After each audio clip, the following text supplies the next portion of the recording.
Aí, já estamos conectados aqui com o segundo ano do ensino médio agora. Esperar vocês aparecerem. Conforme vocês forem aparecendo aí, vão dando um olá, um oi, para eu saber que vocês já estão chegando. Nossa aula começa daqui uns 4 minutinhos. Então dá tempo de vocês irem entrando e dando um oi aí para nós. Ok? Vamos lá, aguardar o pessoal chegar para a sala. Já beberam água, já fizeram xixi. Vão chegando aí.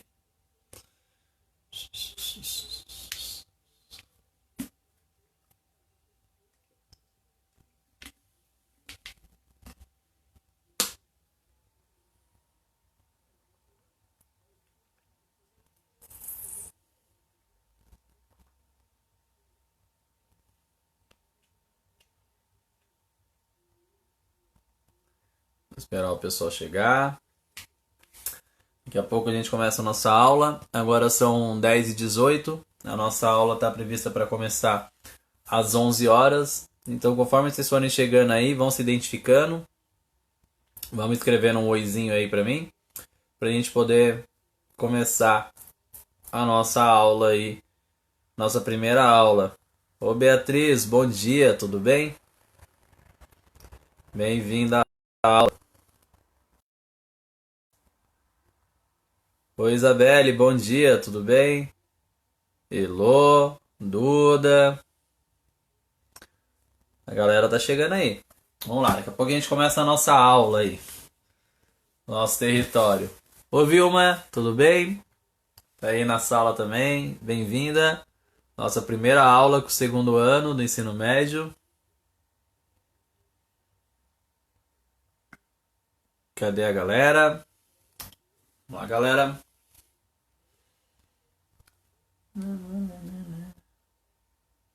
Temos ainda, estamos adiantados para nossa aula, né? Agora são 10h20, horário de início da nossa aula. Nós temos 6 conectados. Bom dia, Gabriel Latanza, tudo bem? Bem-vindo à aula. Bom, quem já está aí, já vai pegando a apostila do primeiro bimestre. Nós vamos fazer uma revisão do material do primeiro bimestre. Lembrando que a partir da próxima semana nós trabalharemos o material do segundo bimestre, então eu necessito que vocês busquem o material na escola para que a gente possa começar a trabalhar o material do segundo bimestre, tá bom? Quem já buscou, guarda aí, na próxima semana a gente não começa. Quem ainda não buscou, tente fazer o possível para buscar essa semana. Se mesmo assim não tiver condições de buscar, e nós podemos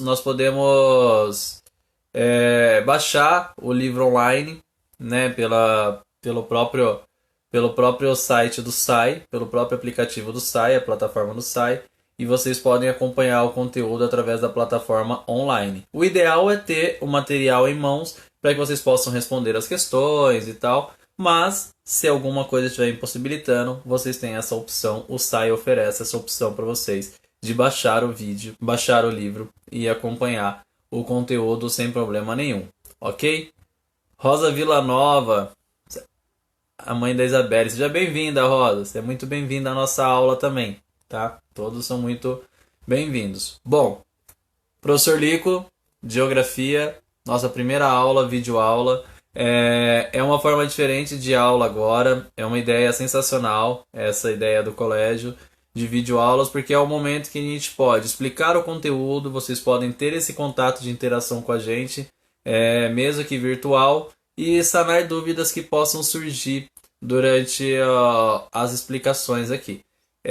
Isso não dispensa as atividades do SAI, que vão continuar sendo aplicadas, continuar sendo avaliadas as atividades do SAI. Isso não dispensa os trabalhos que nós vamos estar passando para que vocês enviem no nosso e-mail e no nosso WhatsApp, mas isso aqui é mais uma ferramenta oferecida para que a gente possa falar um pouco sobre geografia. Eu estou aqui, professor Lico, com o Globo, sempre, né? Assim como na sala de aula, eu e o Globo vamos começar a nossa aula de geografia para a gente poder entender. O pessoal do segundo ano aí, que daqui a pouquinho já começa a nossa aula, 3 minutinhos aí pro pessoal chegar.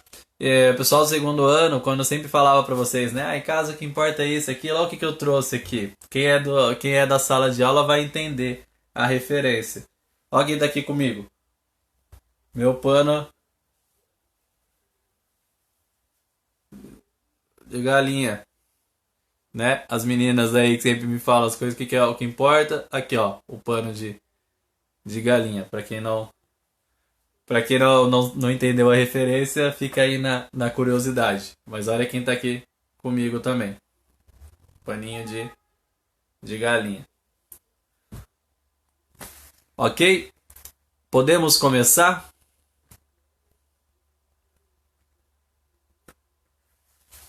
Podemos começar? Coloque aí um ok se a gente puder começar, para a gente poder fazer a nossa atividade. Ele tem um pouco de delay, vocês já devem ter percebido isso. Então, o que eu estou falando para vocês agora chega para vocês uma média de mais ou menos 1 minuto depois. Então, eu sempre vou dar uma pausa para eu ler o que vocês estão falando, para a gente poder dar continuidade, dar prosseguimento às atividades aqui, né? Vamos lá. Eu vou deixar ele aqui, ó. Vou deixar ele aqui, assim, ó. Pano de galinha. Ai, será que fica?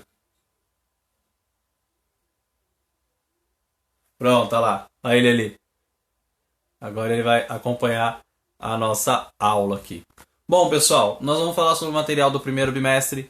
O nosso material do primeiro bimestre, ele é dividido em 8 conteúdos, né? Sendo eles formação no território brasileiro. Eu tô olhando aqui para cima porque tem uma televisão aqui em cima que eu tô projetando o livro digital. Por isso que eu sempre vou dar uma olhada para esse lado aqui de cima aqui para poder explicar para vocês. Então, nós temos aí a formação do território brasileiro, o Brasil, características gerais, relevo brasileiro, climas brasileiros, solos do Brasil, hidrografia brasileira, litoral brasileiro e vegetação brasileira. Ou seja, nesse conteúdo do primeiro bimestre, nós trabalhamos basicamente o que é o Brasil, geograficamente falando, né? No nosso primeiro conteúdo, começar lá da página inicial, lá, né, que é na apostila de vocês, é a página 695, por favor, coloquem aí. Nós começamos lá com a formação do território brasileiro. Nós falamos isso em sala de aula já lá nas primeiras aulas desse ano. Como que esse território aqui, o território do Brasil, ele se formou, né? Como ele chegou nessa composição que ele é atualmente. Quais foram os processos, né? Como foi o desenvolvimento dessa região até que ele virasse Brasil, meu Brasil brasileiro, que nós conhecemos hoje. Então, ele começa falando aí, nós temos que entender que inicialmente quem vivia aqui, os povos nativos aqui do nosso território, eram os povos indígenas. Lembrando que essa terminologia indígena é uma terminologia genérica, né? Porque a gente coloca toda uma diversidade de povos, uma diversidade cultural dentro de um mesmo balaio e chamamos eles de índios. Isso é uma forma genérica e uma forma não ideal, mas convencional de se explicar. Lembrando que cada povo indígena que vivia aqui no território, eles tinham a sua própria cultura, a sua própria situação de desenvolvimento econômico, desenvolvimento educativo ali dentro dos seus grupos, mas de uma forma genérica nós chamamos de indígenas. Nós sabemos que eles são os primeiros povos que habitavam aqui o nosso território brasilis. Se a gente for pegar a história da humanidade, que vocês devem ter visto já na aula de história, nós sabemos que esses primeiros povos eles chegaram à América através do Estreito de Bering, que é a sociedade, né, a humanidade, ela nasce ali na região da África e Oriente Médio, e dali ela se espalha para o resto do mundo. E nessa espalhar pelo resto do mundo chegaram povos no nosso território brasileiro. E aí, logo depois, não tão depois assim, mas um tempo depois, chegaram os primeiros colonizadores, que foram os portugueses, através da esquadra de Pedro Álvares Cabral. Então, o primeiro contato que nós tivemos em território brasileiro, de formação desse território, foi justamente essa união de europeus e indígenas, para agora redefinir e redesenhar esse nosso território brasileiro. Lembrando que essa aula é uma aula revisional, nós vamos fazer só uma revisão do conteúdo do primeiro bimestre. Essa aula e a próxima aula nossa, que vai ser quinta-feira, se eu não me engano. E aí na próxima semana nós continuamos o conteúdo do segundo bimestre. Continuamos não, iniciaremos o conteúdo do segundo bimestre, né? Então nós temos os indígenas, nós sabemos que hoje, por falta de conhecimento ou por falta de políticas públicas voltadas para esse público indígena, os indígenas foram quase que exterminados do nosso território, né? Existe hoje uma porcentagem muito baixa de indígenas vivendo aqui no território brasileiro, e isso é muito triste, porque eles são os povos que aqui estavam inicialmente. Mas isso aconteceu, é um fato, então nós temos que trabalhar sobre isso. Então, para vocês entenderem, os primeiros povos brasileiros indígenas. E aí, vocês sabem que durante a Europa, na Idade Moderna,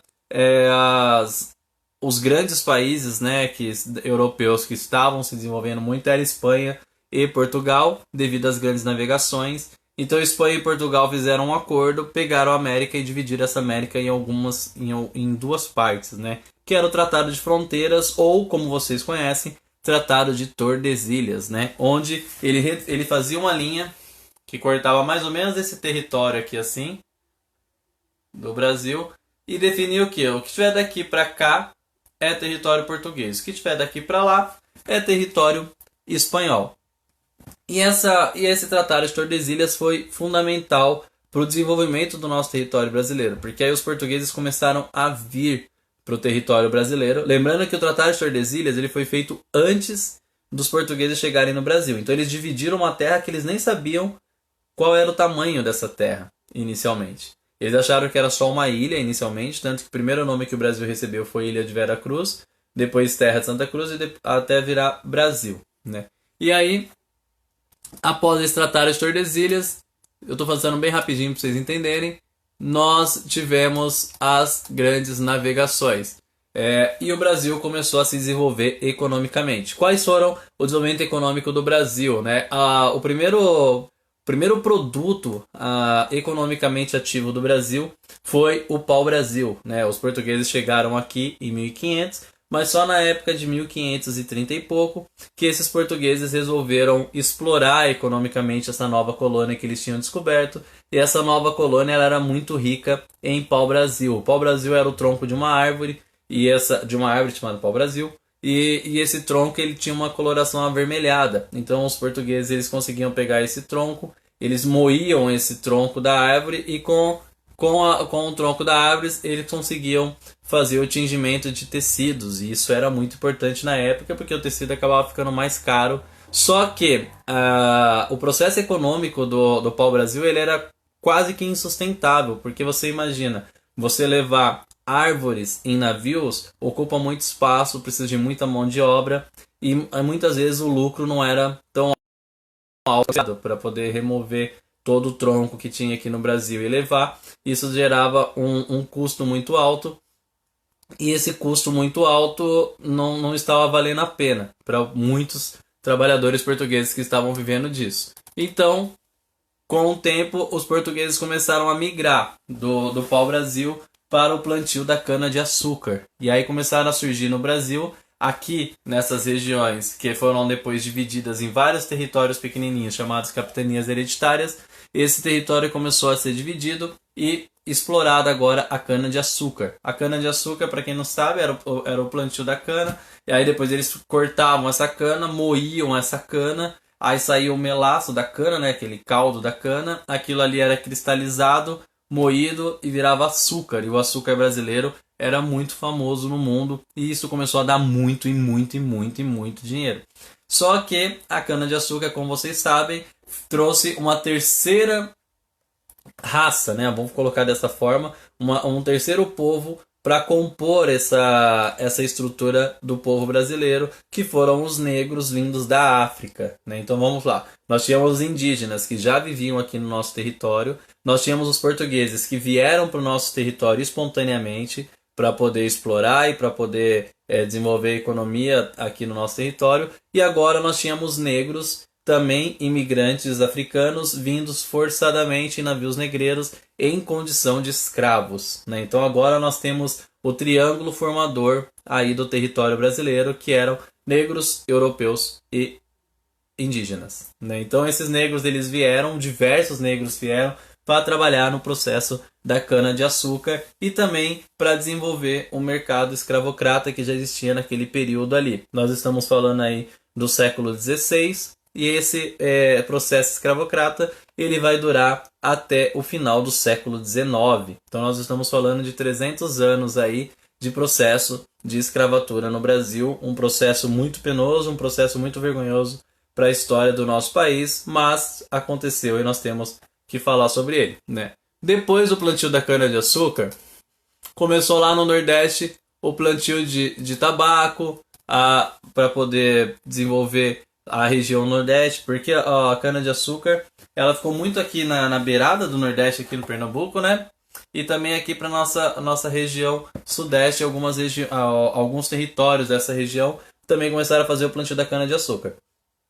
Mas algumas drogas dos sertões começaram a ser cultivadas lá na região Nordeste. A pecuária começou a surgir ali na região do sertão nordestino, na parte de dentro aqui, né, da região Nordeste, esse território aqui assim mais ou menos. Começaram a fazer a pecuária e aí a economia brasileira começou a diversificar. Ela que começou inicialmente com o pau-brasil e tal, depois passou para cana-de-açúcar, depois eles começaram no Nordeste lá fazer a pecuária e as drogas do sertão.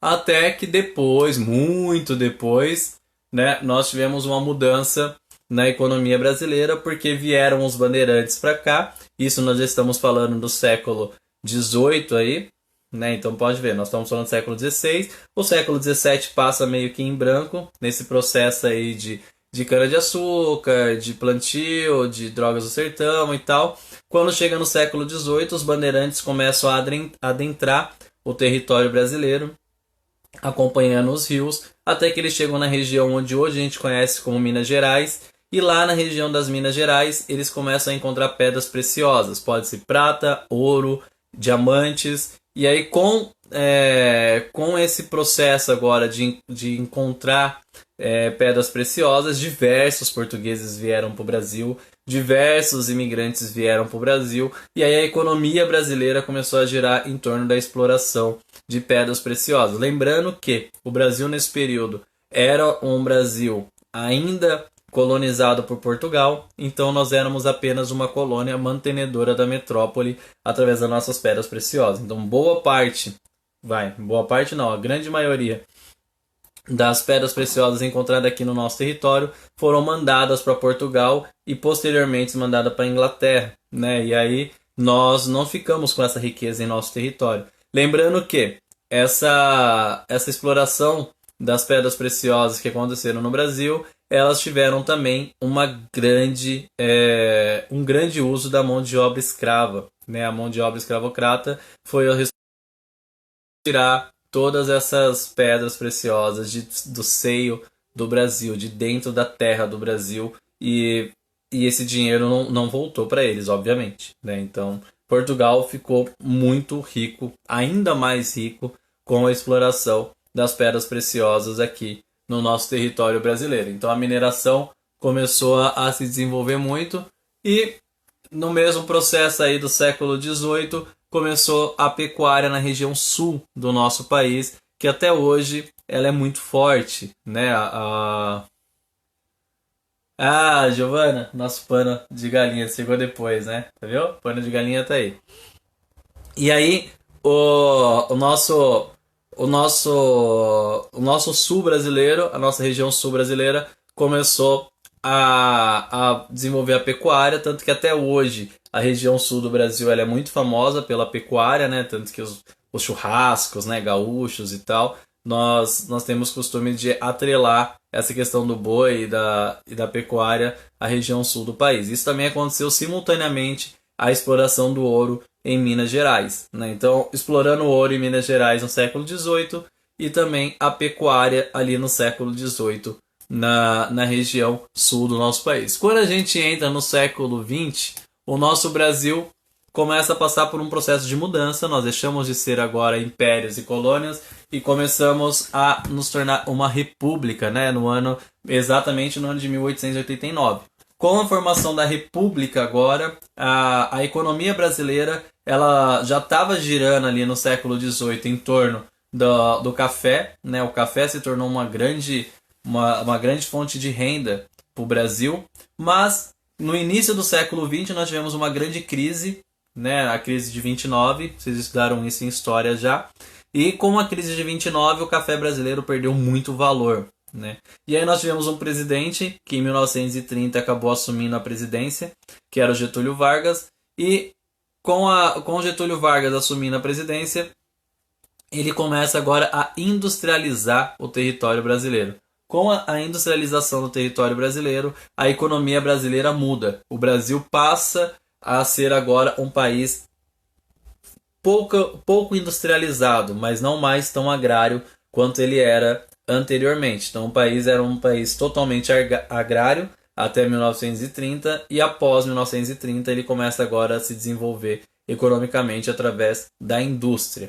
Né? E aí o eixo de comércio, o eixo de indústria do Brasil muda e aí esse processo de industrialização é o processo que nós enxergamos até hoje. Hoje ninguém mais fala que o Brasil é um país absurdamente agrário. Nós conseguimos ver o Brasil como um país desenvolvido economicamente através da indústria também. Né? Então, esse é um resumo da história econômica do Brasil. Lembrando, só para a gente recapitular quem chegou depois aí. Começamos com a exploração do pau-brasil, depois partimos para as drogas do sertão, chegamos na cana-de-açúcar com o uso da mão de obra escrava, né? Fizemos pecuária no sul e mineração na região das Minas Gerais ao mesmo período, isso foi simultaneamente. Começamos a explorar o café, começamos a ficar muito rico com o café e depois no século XX começamos agora o processo de industrialização do nosso território brasileiro, certo? Vamos lá, dúvidas? Vão colocando aí o comentário agora aí.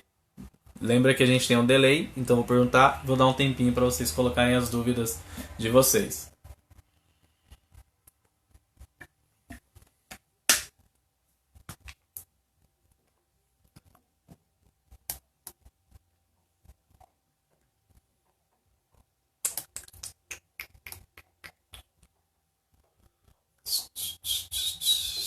Enquanto isso, eu vou indo pro próximo capítulo.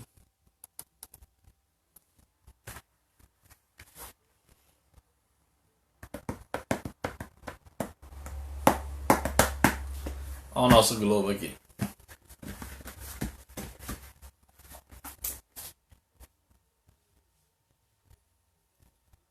Quem ainda tá aí, deixa o comentário aí, tô vivo, manda um joinha pra eu saber que eu não tô falando sozinho aqui pra esse celular, por favor. Vamos lá, então nós vamos começar agora o nosso capítulo 2, né, da revisão que nós estamos fazendo, que é Brasil, características gerais agora do Brasil, lá na página 709.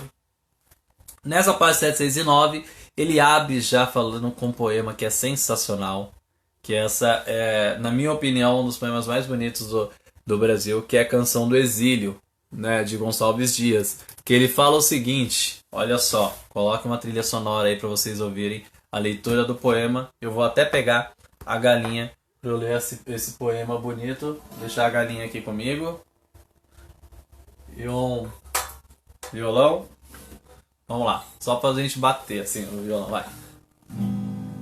Minha terra tem palmeiras, onde canta o sabiá. As aves que aqui gorjeiam, não gorjeiam como lá. Nosso céu tem mais estrelas, nossas várzeas têm mais flores. Nossos bosques têm mais vidas, nossas vidas mais amores. Em cismar sozinho à noite, mais prazer encontro lá.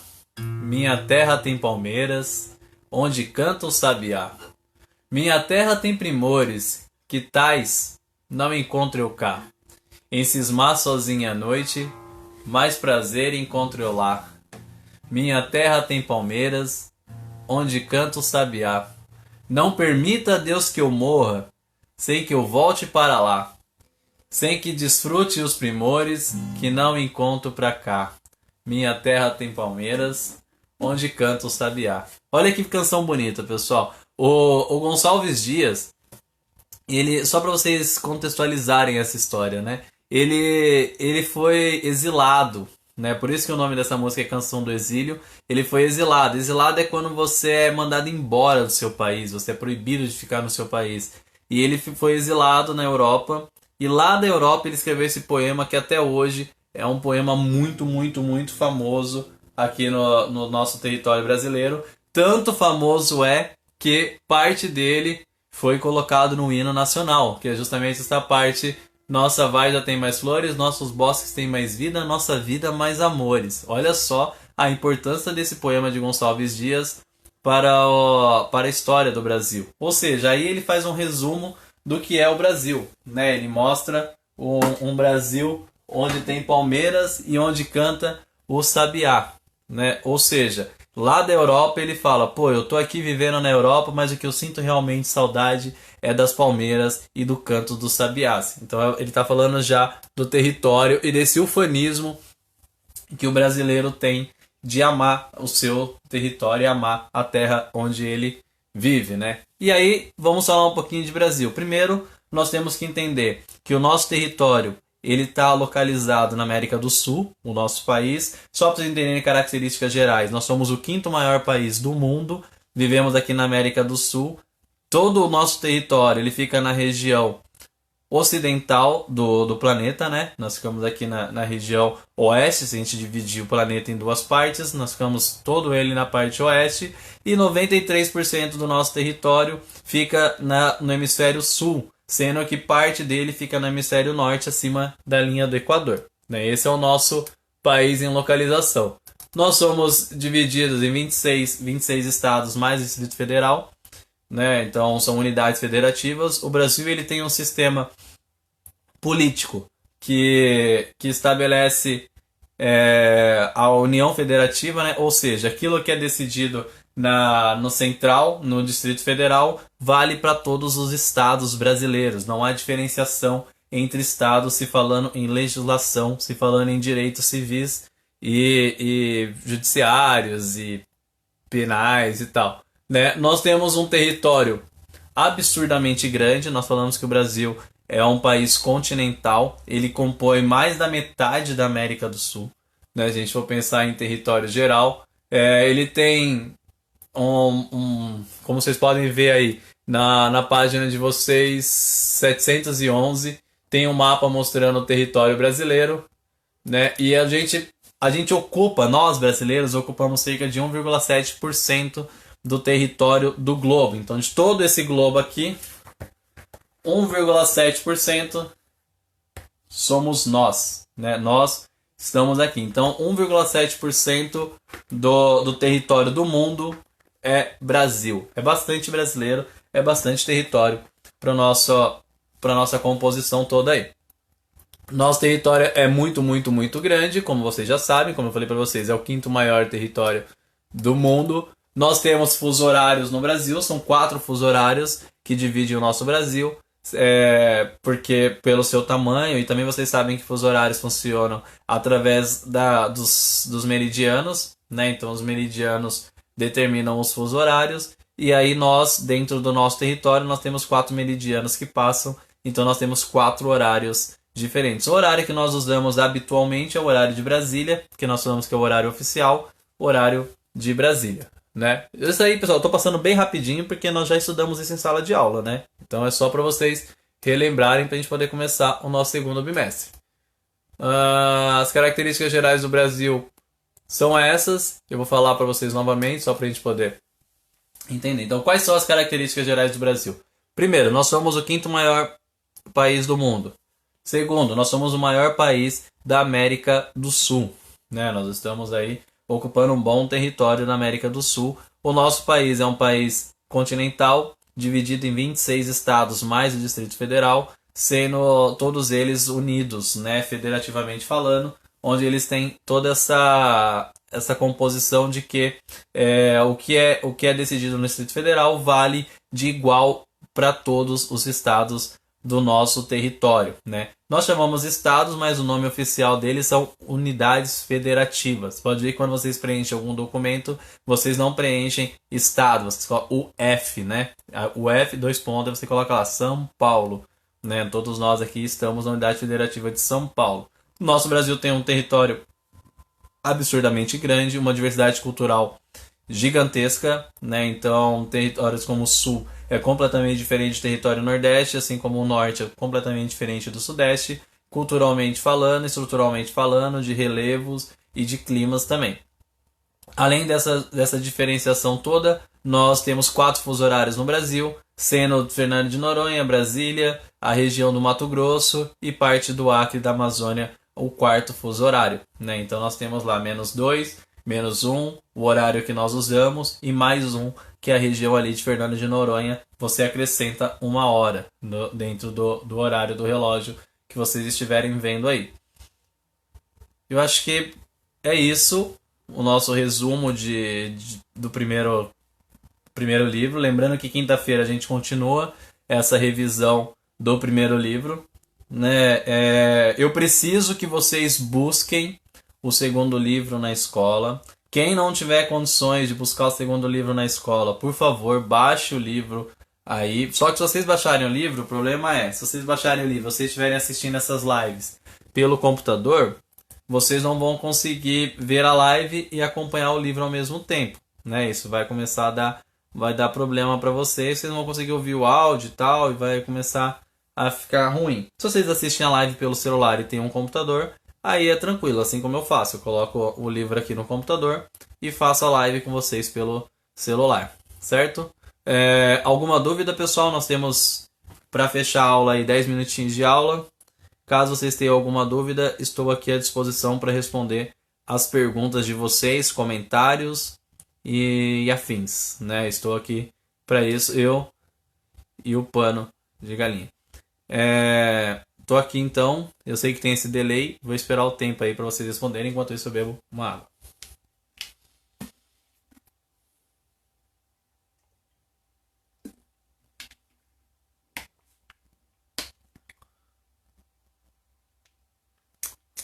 Cadê vocês?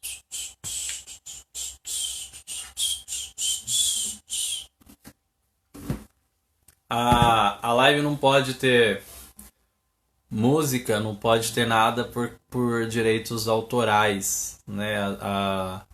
A regra do Facebook, né? Os termos do Facebook não permitem músicas na live, por isso que vocês não vão ver músicas na live, musiquinha de fundo e tal, porque se toca alguma música com direitos autorais, automaticamente a live ela é excluída do Facebook. Então nós temos que ficar em silêncio. O máximo que pode fazer é ficar brincando, assim com um somzinho tipo só, mais nada. Não pode usar músicas com direitos autorais. Vamos lá, pessoal. Esperando vocês aí.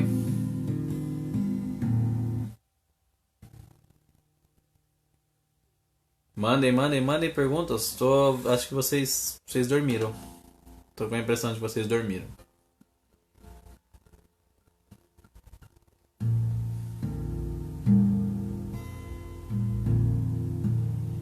Cadê vocês?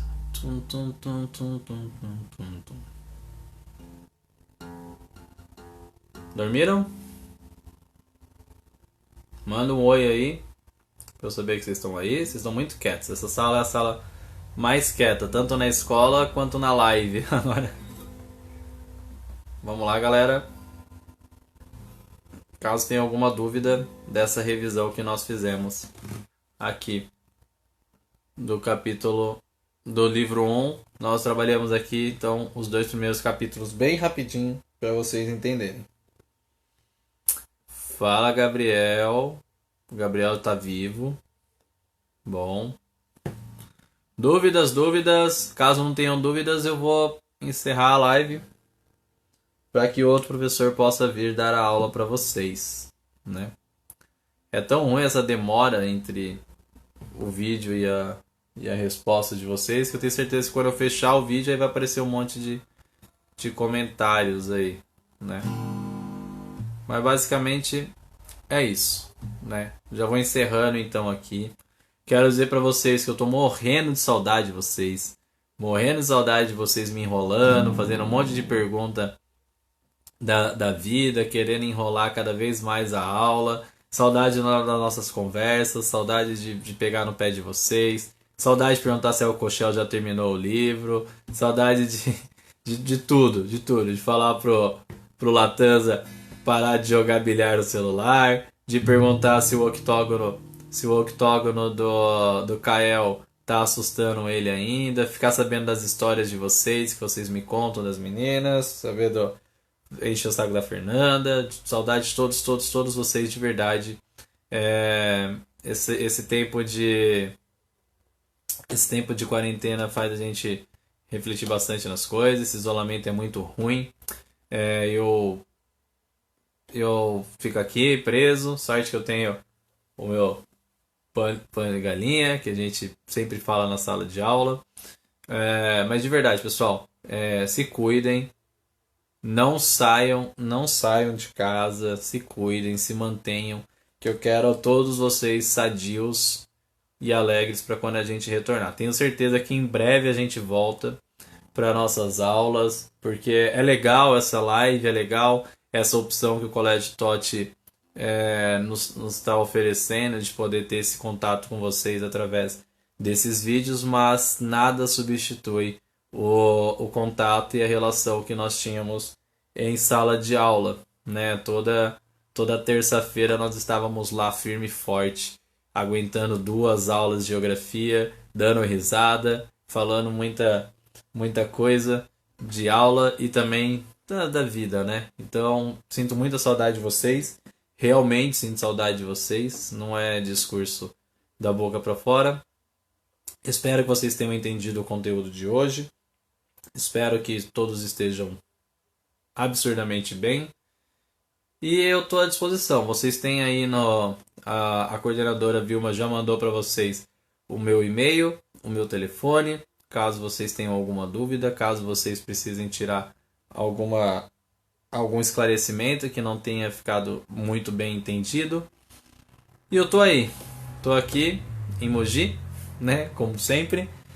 Mas o coração tá aí com vocês, tá, pessoal? Saudade